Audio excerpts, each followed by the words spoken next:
Bonjour. Dans cette vidéo, nous allons attaquer un gros morceau que sont les displays. Alors les displays, il y en a plusieurs sortes.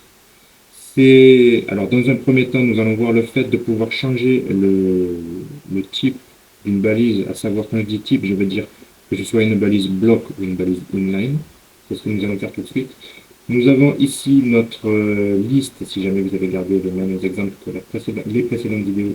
Nous avons ici notre liste. Ce que nous allons faire, c'est que nous allons rajouter quelques éléments. Alors, c'est pas très important de savoir ce qu'on rajoute, on s'en fout, c'est juste pour l'exemple. Alors, on va mettre Twitter, et là, je n'ai aucune idée, on va mettre TikTok. Voilà. Donc, nous allons appliquer une classe à nos listes, ou du moins on peut y accéder comme ça, donc je vais me débrouiller comme ça. Ce que je vais faire, c'est que je vais retourner dans le style, et je vais lui dire UL, pour tous les LI qui sont à l'intérieur de UL, tu me les mets en display. Alors la liste, ils sont affichés les uns sur les autres, donc ils sont en bloc. Donc je vais lui dire de me les mettre en inline. J'actualise, et vous voyez que notre liste ici, elle ne va pas très bien. Donc je vais changer la couleur. Je vais mettre une couleur white, et je vais mettre en gras. Alors ça, voilà, comme ça, vous saurez le faire. Si la souris veut bien. Voilà. Et je vais mettre bolder, pour dire plus gras. Voilà. Donc, voilà. Ce que je peux faire aussi, on n'a pas encore vu, mais je peux lui rajouter un margin, histoire que les éléments soient un peu plus espacés. Ça on y verra un peu mieux. Voilà. Donc là, je lui ai dit, ben écoute, tous les LI, tu me les mets en display inline. Donc il les a mis en ligne. Vous voyez, c'est un peu comme quand on fait un menu. Ça peut être sympa. Voilà, au lieu de mettre 10 pixels, je pourrais mettre par exemple 15%. Et là, comme ça dépasse le cadre de cette taille-là, c'est pour ça qu'il me les met à la suite. Donc si je mets 10, on va voir. Voilà, c'est pareil. Donc, alors en pourcentage, il faut être sûr de la taille de l'objet parent, sinon vous allez créer des conflits comme ça. Mais je suis quelqu'un d'assez têtu. Voilà, je continue. Voilà.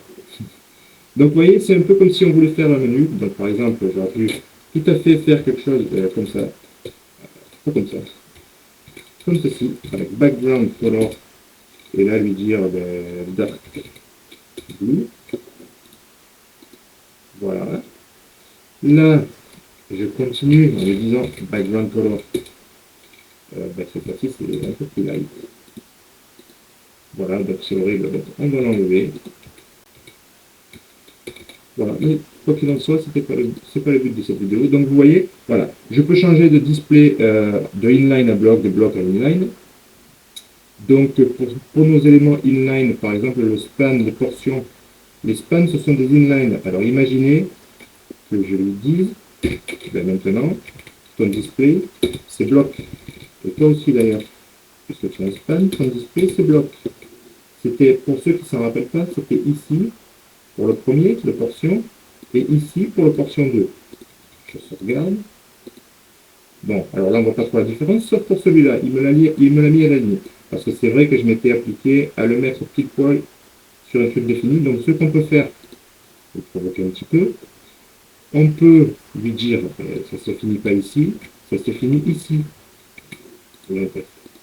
Et vous voyez, voilà, il me l'a mis en bloc. Si j'en avais rajouté un autre de span, on va le faire, hein. Je vais dupliquer ce span. Et je vais le dupliquer à la suite de celui-là. Hop, et plusieurs fois. Et vous allez voir qu'il me les met à la ligne. Maintenant, si je lui dis non, non, c'est bon, ton display, c'est pas grave, tu me l'enlèves, il me les met à la suite. Il me les met sur la même ligne. En fait. Là, on voit pas très bien parce que les lignes sont conséquentes. Donc, ce qu'on va faire, c'est qu'on va réduire le nombre de caractères. Voilà, on va faire ça. C'est bien ça. Et hop. Et là, pareil. Alors, on est où? Ben, je crois qu'on est bon. Après, c'est là-bas. Voilà. Alors là aussi, hop, je réduis tout. J'actualise. Et vous voyez, il me les met à la ligne. Maintenant, si je lui dis, non, non, mais hop, c'est en bloc, il me les met les uns sur les autres. Bon, vous voyez l'idée, je vais pas faire ça toute la journée. Euh, c'est assez sympa ce menu. Enfin, on dirait un menu des années 90, mais c'est assez sympa. Maintenant, c'est là qu'on va passer au très gros morceau. On va passer aux grilles. Parce que le display, vous avez le inline, le bloc, mais vous en avez d'autres. Vous avez les grilles, vous avez les tables, vous avez le flex. Donc nous, ce qu'on va voir aujourd'hui, c'est le grille. Alors la grille, vous allez donc considérer votre... J'ai fait l'exemple tout en bas. Vous allez considérer voilà, vos éléments comme une grille. Donc, voici ce que j'ai fait pour l'exemple, si vous voulez recopier le code. J'ai créé une div en lui mettant une classe, et à l'intérieur, j'ai créé 5 divs, et je lui aurais donné 2 classes. Une classe identique pour éléments, histoire de leur donner des valeurs communes, qui sont ici, voilà, pour leur dire que leur nom doit être en gras. Et pour leur dire, quand c'est un élément pair, ben, tu me mets la couleur d'arrière-plan bleu ciel. Quand c'est un élément impair, tu me mets la couleur d'arrière-plan bleu foncé, à l'exception de celui-là où j'ai mis une transparence, parce que dans l'exemple, je vais devoir vous montrer que les deux se chevauchent. Donc ne perdons pas plus de temps, on continue. Donc une div qui contient 5 divs avec chacune la classe elem et chacune la classe elem1, elem2, elem3, elem4, elem5. Donc ce qui nous permet d'attaquer l'exemple. Alors, pour ce qui est donc des grilles, pour mon container, je lui dis donc tu me fais un display grid, qui veut dire grille. Ensuite, il faut lui donner le template. Quel format de grille je veux. Alors moi, je veux un repeat 3, c'est-à-dire ça se répète, hein, c'est 3 grilles sur 3. Je lui dis avec grid-gap que je veux que chaque élément ait 10 pixels d'écart. Et ensuite, je lui dis que pour les lignes, rows, c'est les lignes, grid auto rows, minimum, la fonction min-max, je lui dis que minimum, ça doit être 60 pixels pour les lignes, et maximum, ça doit être automatique, c'est-à-dire leur valeur initiale. Et maintenant, on peut attaquer. Alors, LM1, bon là je vous ai dit, LM1, j'ai réglé son opacité, sa transparence pour qu'on puisse voir au travers, donc ça, ne vous en souciez pas. Opacity, c'est pour régler la transparence, de 0,0 à 1,0. Z-index, c'est pour dire qui c'est qui est au-dessus de qui, donc ça on le verra plus tard. Ne tenez pas compte de ça. Je lui dis donc pour LM1, grid colonne de 1 à 3. Donc regardez, on démarre ici. 1, 2, 3. Voilà, il s'arrête là. Grid row 1, je lui dis tu me prends qu'une seule ligne. C'est ici. Pour l'élément 2, je lui dis grid colonne de 4. Donc regardez, ça démarre à 2, 3, 4. Voilà. Et ainsi de suite. Grid colonne pour l'élément 3, c'est 1. Hein, voilà, la colonne est à 1. Grid row pour l'élément 3 de 2 à 5, donc il démarre à 2, 3, 4, 5, hein, donc elle prend 5. Ensuite, ben, pour l'élément 4, je lui dis tu vas sur la colonne 3, sur la ligne 3, donc ça c'est du classique. Hein. Et pour le 5, je lui dis tu vas sur la colonne 2 et tu vas sur la ligne, tu démarres à la ligne 4. Donc il me prend automatiquement 60 pixels ou sa taille, comme on avait défini dans cette fonction-là.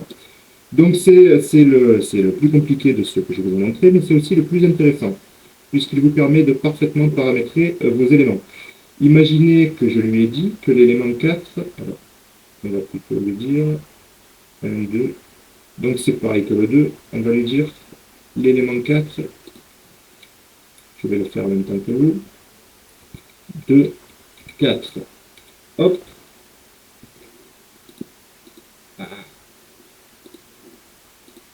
voilà, et là, c'est déjà plus propre, il m'a pris toute la grille. Maintenant, imaginez que je ne veuille pas du tout que les éléments se chevauchent comme ça fait horrible.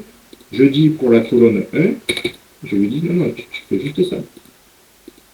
Voilà. Et là, on est sur quelque chose, et du coup, je peux gérer l'opacité et les éléments. Et du coup, on est sur quelque chose de beaucoup plus propre et beaucoup plus sérieux. Vous voyez, on peut faire on peut créer des templates vraiment très sympas avec l'élément display grid. Alors après, il faut calculer, il ne faut pas faire n'importe quoi. Il faut retenir que grid template colonne, voilà, c'est le schéma de la grille.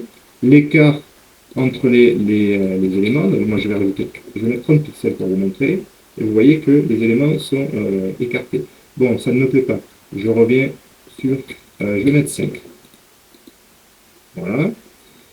Et la hauteur, vous pouvez gérer vous-même la hauteur. Donc je vais mettre 120 pixels minimum pour la hauteur, sinon taille automatique. Et là, vous voyez, il me le gère tout seul. C'est vraiment génial. Si je lui dis, là, si je change là, je risque de tout faire péter parce que ça va décaler tout notre... Bon, je vais quand même le faire.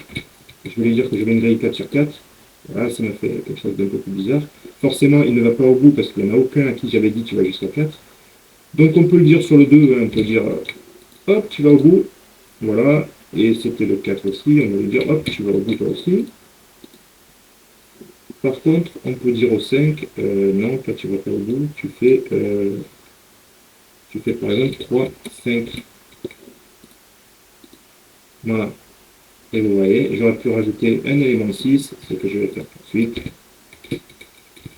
Je vais nommer élément 6, et je lui dis, donc là on est sur 1, 2, on est à la même ligne que 4, donc ça c'est bon. Et là, on lui dit 2 à 3, si je ne dis pas de bêtises. 3, j'ai dit, si je ne dis pas de bêtises. Et il faut bien sûr rajouter notre élément 6 ici, histoire de ne pas faire de bêtises. Hop, élément 6, élément 6, j'actualise, et j'ai pas fait de bêtises, c'est très bien. Vous voyez qu'on peut vraiment paramétrer exactement comme on le souhaite. Et ça, c'est vraiment génial. Alors voilà, il faut bien réfléchir, il faut calculer, mais ça peut très vite devenir un automatisme et vous pouvez faire des templates pour vos sites web vraiment, vraiment très sympas. Moi, je vais utiliser ce format-là de plus en plus. En tout cas, nous avons vu le display inline, le display block. Donc ce que je peux faire maintenant, je peux vous en montrer un petit dernier, même s'il n'est pas très, très utile. Je ne sais même pas si je peux l'appliquer directement à un élément. Alors, on va essayer en direct. Regardez notre élément 4. Je lui dis display none pour le faire disparaître. Sauf que là, j'ai laissé ça. On va voir si ça marche. Voilà. Vous voyez, display none, il me fait disparaître l'élément. Si je ne mets pas ça, hop, mon élément revient. Ça, c'est plutôt sympa. Alors, ce que je peux faire aussi, je suis là. Ce que je peux faire aussi, puisqu'on a déjà vu les bordures, je peux dire border 1 pixel solide en dark blue. J'actualise. Et vous voyez qu'on a nos borders. Voilà, c'est super. Moi, en tout cas, ça me plaît beaucoup. J'espère que ça vous a plu à vous aussi. N'hésitez pas à vous abonner, à liker la vidéo et posez-moi toutes vos questions en commentaire. Je vous remercie.